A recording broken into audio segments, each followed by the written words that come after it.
মঞ্জুর, আরে এ তো দেখি জমিদার বাড়ি। হ্যাঁ, সাভারের এক খুবই বনেদি ব্যবসায়ী, ব্রিটিশ আমলের, ওনার কুঠি বাড়ি ছিল। তো ইনফ্যাক্ট অনেক অল্প টাকা এখন ভাড়ায় থাকে আমার বন্ধু। আমি তো ভাবলাম কি নাকি, চলো দেখি। এই মির্জা, দেখো তোমার বাড়িতে কে আসছে, কাকে নিয়ে এসেছি দেখো।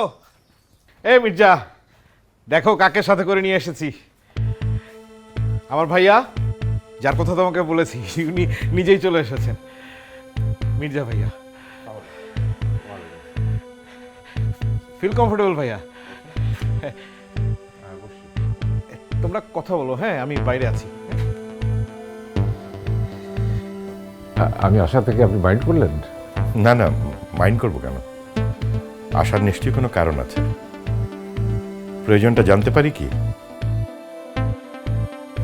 হ্যাঁ, প্রয়োজন তো একটা আছে। আমার ধারণা আপনি সেটা জানেন, কিন্তু মঞ্জুর বোধহয় আপনার কাছে ঠিকভাবে উপস্থাপন করতে পারেনি।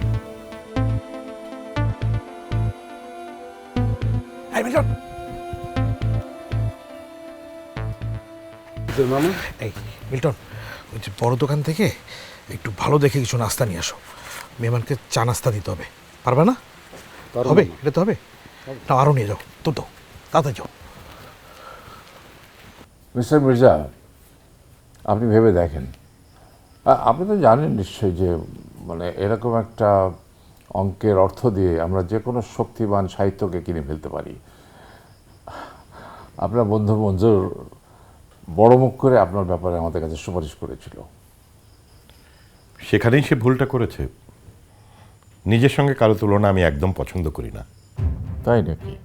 জি, আর যে কোনো রকম স্তুতিও আমার খুব অপছন্দের।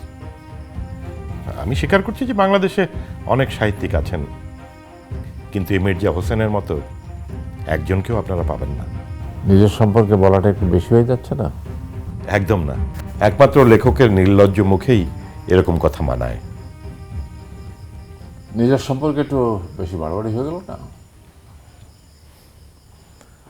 এ ধরনের ভাবনা আজকালকার যুগে আর খাটে না। তবুও বলবো, আরেকবার ভেবে দেখেন, যশ, প্রতিপত্তি, অর্থ সব কিছু। রাজি হয়ে যাও বন্ধু, প্লিজ। তোমাদের কোনো রকম প্রলোভনই আমাকে টলাতে পারবে না বন্ধু। সত্য এবং সুন্দর প্রকাশের যে দায়িত্ব লেখকের, তা থেকে তাকে বিচ্ছিন্ন করা যায় না।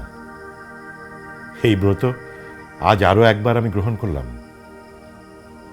হ্যাঁ, আমি জানি বাস্তবতার পথ কঠিন, সংগ্রামের, কাঁটা ভরা সে পথ, কিন্তু সেটাই লেখকের একমাত্র পথ।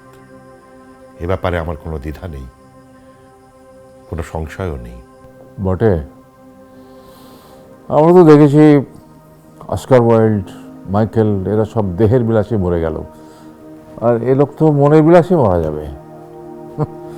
চলো হে মঞ্জু, এসো।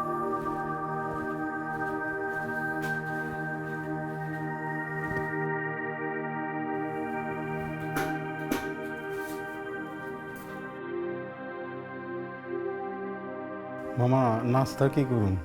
নাস্তা? টাকা দিল কে? মঞ্জুর মামা। লোভী সব, বদমাস, কটা টাকার লোভ সামলাতে পারো না।